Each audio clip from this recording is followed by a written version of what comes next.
back in game week, and it's LSU week. A couple of quick housekeeping items.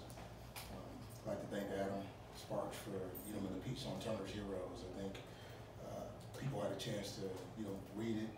If you haven't read it, take a look at it. Man, it's a great piece.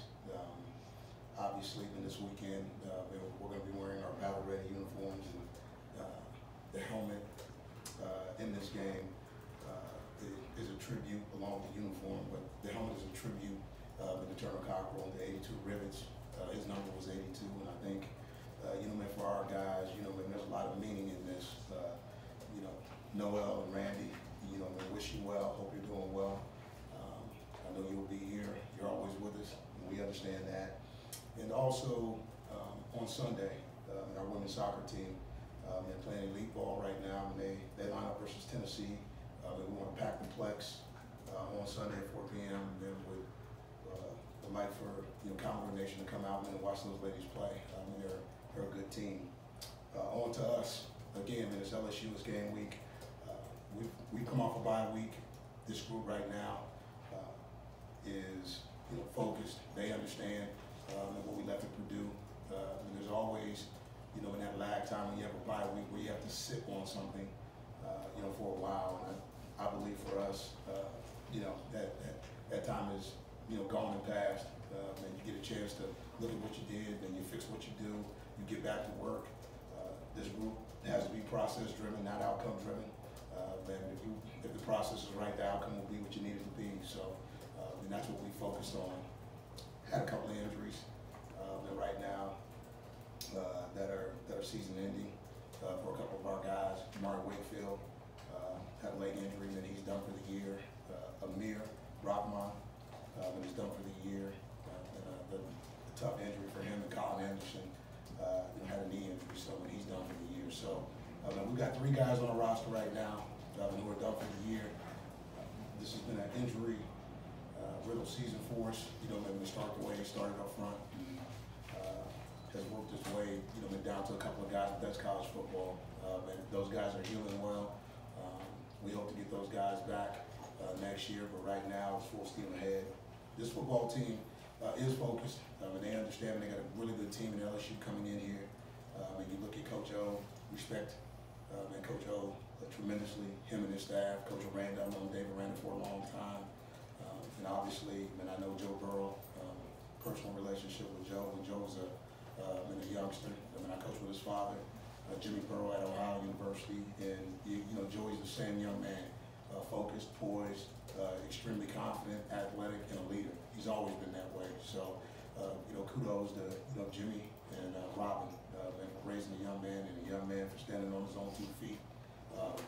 Making good decisions, because right now he's one of the hottest quarterbacks in the country. So, we know we got our work cut out for us. This football team, has to do its job, and we got to worry about us. And in the process, we'll wind up playing LSU and try to play good ball. So with that, I'll open up for questions. Derek, a lot has been made of how different LSU's offense is now throwing the ball. How different do you see it as what we've known of them in the past? It's different. It's different. We don't play LSU often. So, the reality is, we don't see them every year. But, based on, off-season scouting to where we are today, we had a chance to see some of it, in the spring game. But, it's a different team, all the way around. Joey Burrow is obviously the ringmaster. And he's leading that attack, and he's got weapons. As LSU's always had weapons, all the way around, receivers, running backs, tight ends. But I think for him, and he's done a really good job when you look at the numbers, over his last 3 games of being decisive. And his footwork truly reminds you of Drew Brees. It's the same system. When they went, they upgraded their staff a little bit. Offensively, went and got a coach or an analyst, from New Orleans, who's been able to, help them, work through the process of, installing that offense. When you look at it, I got to give, Coach Orgeron a lot of credit. He took it on, and they've been able to run with it. And what you see is offensive efficiency, probably like LSU, hasn't seen for, in the last, 10 or 12 years. So, kudos to those guys and down there for figuring out who they are, what they have, and what to do. What did you see on film out of them defensively? You know what? They're fast. LSU's always fast and athletic. They got speed, like in the secondary. You know, when you look at them up front, and they're big up front, much like Georgia was. And when you look at their linebacker core, they can run sideline to sideline. But that's been typical, you know, LSU for years and years and years. So, and that's nothing new. It's a Dave Aranda defense. It's an LSU defense that's built on, you know, getting you off the field. And now they have an offense to match, you know, with what they do. And when you look at Coach Mack on special teams, man, they're always going to be dangerous. Two-part question. Yes. What do you guys do to get a pass rush? And B, is that the right approach with him, or are you better off letting him sit back without a rush? How do you handle him as good as he's been Burrow? You know, when you look at it, and you know, he's efficient with the ball. I mean, he knows how to beat the rush. He's big enough, you know, to stand in the pocket. I do believe that you got to play football. I mean, you can't, you know, let him sit back there all day. But by the same token, you can't sit there and pressure him all day. I mean, I don't think it's one thing. I think it's got to be a mix of, you know, what you do. Obviously, man, you got to find a way, you know, to slow down, you know, in their pass game, and they do a great job of finding the middle of the field.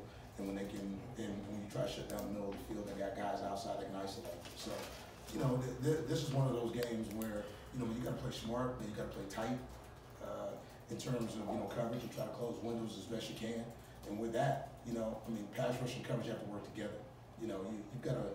You know, LSU's going to take some shots, and you know, unfortunately, when you look at the film, their shots have been wide open.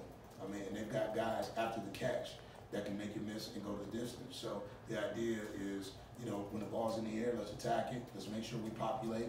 It's got to be, you know, good angles to the football, and we got to be able to play the ball in the air. I mean, like too many times, you know, we've seen, you know, like in the last, you know, a couple of ball games where we had opportunities with the ball in the air, and you know, we haven't played it the way we need to. Is there a reasonable chance we could see Cochran suited up this week? We hope. You know, it's always a sprint to Saturday. You know, for us, he's been working, and he looked better last week, and took some reps today. You know, and I like where he's at, but you know what? It'll be a game time decision. So we'll figure this out, and we'll make sure we continue to look at our roster and make sure we put the best guys on the field. Does your preparation change with an extra week to prepare for an opponent like LSU? Well, you know, man, looking at that part of it, the preparation part of it, we had to fix some things ourselves. You know, in that, I think you have to address yourself, and then you start to address your opponent. And you know, you can start to dive into, you know, in the film on LSU, but the reality is, man, it starts to take guys out of their regular game week focus. And we told those guys to watch the game on Saturday, and we had mentioned and ran through some things on special teams that we needed to run through last week, but the focus was really on us and just making sure that we can develop our chemistry. Because as you know, when we had to rotate and play a lot of players. So when you rotate and play a lot of players, the biggest thing that you're lacking is chemistry. So I mean, it was more about us, our chemistry, trying to make sure we can get our mojo and trying to get ourselves back on track for what we needed to do this week in terms of a regular game week schedule. From those first two games, when you look back, what'd you like the most, and what concerned you the most from those two? Effort hasn't been a problem for this game. Truly. I mean, I think, you know, it's tackled well at times, you know, for the most part. So I think that was an issue last year. But, I mean, we're chasing some new issues, you know, in this year. Obviously, you know, the discipline, you know, 23 penalties, 11 of the 23 penalties in the first 2 weeks were, you know, pre and post snap. Okay, and that's a problem. I mean, we're leading the conference right now in penalties. That's not what I call intelligent. When you start talking about relentless, tough, and intelligent, it starts with the idea, don't beat yourself. And so that's what we've done. And you look how those penalties have manifested itself in, you know, in the last ball game. You know, we had 3 penalties on one drive where we were going in to score. Okay, I mean, that set us back. And then you look at, you know, in 2 interceptions, you know, nullified because of offsides penalties on defense. It's just bad football. You know, so for us, you know, I mean, the focus and discipline piece, you know, has to be, you know, up front and center for what we do. In game 1 versus Georgia, you guys struggled in the passing game, but seemed to get back on track against Purdue. Yeah. With a week to prepare on this bye week, how are you guys looking to get the passing game firing on all cylinders against LSU? It's chemistry and timing. You know, with Riley having a new group of guys, you know, a makeshift offensive line, and then, you know, I mean, the idea of making sure that you got the same rotational players in, you know, and consistently, that's been part of it. You know, it's just taking us a little longer to get the chemistry. And I think, you know, sometimes the offenses, you know, got to catch up to the defense. I think in this case, man, both groups got to do you know, a lot of work. And there's a lot of football left. I mean, I'm excited for this group, and what we got to do is, you know, put our foot down now. You know, man, we got to draw a line in the dirt. We got to play better football. That's what's expected. I know Riley, you know, has shown some growth over the last week. Just watching his preparation and what it looked like, and he knows now that, you know, it takes a little more to play in the SEC. Okay, it's a daunting task every week to face, you know, defenses in this conference because, you know, they're all good. Okay, and the game's a little faster, so I think he's had to adjust from playing at Ball State to playing here. Okay, not in terms of the pass rush, but I think the idea of how fast you have to go to get reads. Okay, and how fast that internal clock has to measure up, and you know, everybody else has had to, you know, speed up their process too. Okay, because we've had to change, you know, from game 1 to game 2 what our offensive, you know, and chemistry will look like in terms of how we protect. You know, what are we going to do? What's the game plan here? Can we get it down the field? Does the play action, you know, help us? All those things just take time. So we're working at it. Still a work in progress, but I like what I see. On Turner's Heroes, it's one thing for a coach to support a cause like that, to promote it. Yeah. You and your foundation are actually putting up a pretty good chunk of money. Yeah. What was that conversation like between you and Leanne, and why did y'all choose to go that route?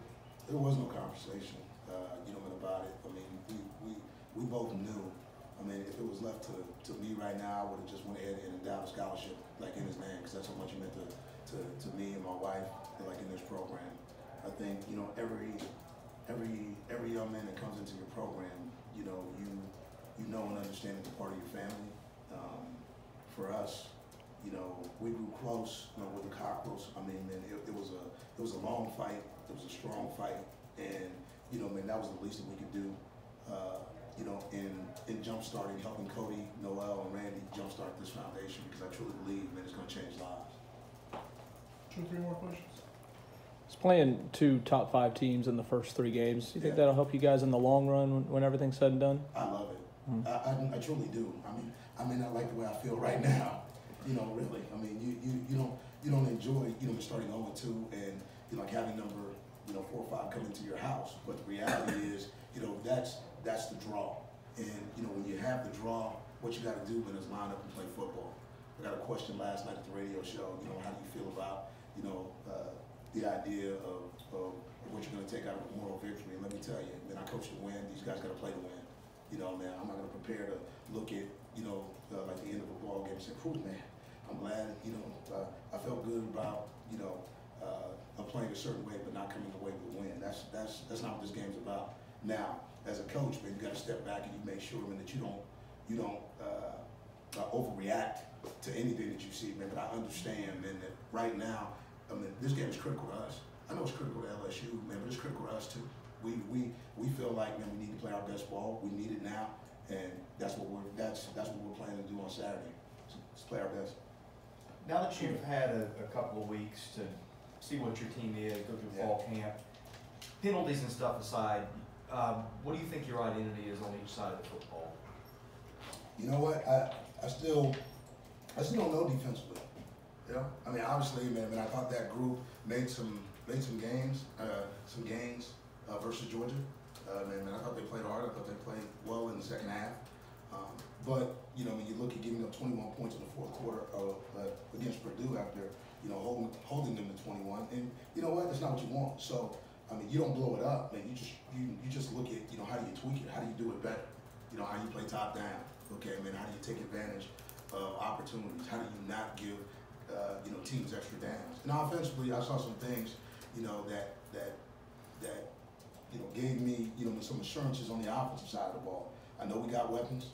Okay, when you look at Chris Pierce, when you look at, you know, man, what happened with Cam, you know, when you look at, you know, when Kalijah, Pig, we've got guys. It's the chemistry. We got to get Keyshawn going. Okay, man, we know that, but the idea too is that it's the balance between run and pass. Okay, man, he's got to be a guy, man, that you know, gets his touches, but by the same token, you know, like continues to be a factor, whether it's run or pass. And like I said, as the line gets better, offensively we'll get better. It's just about a process. So we're not gonna, you know, step off the process. We're gonna put our foot on the gas. One more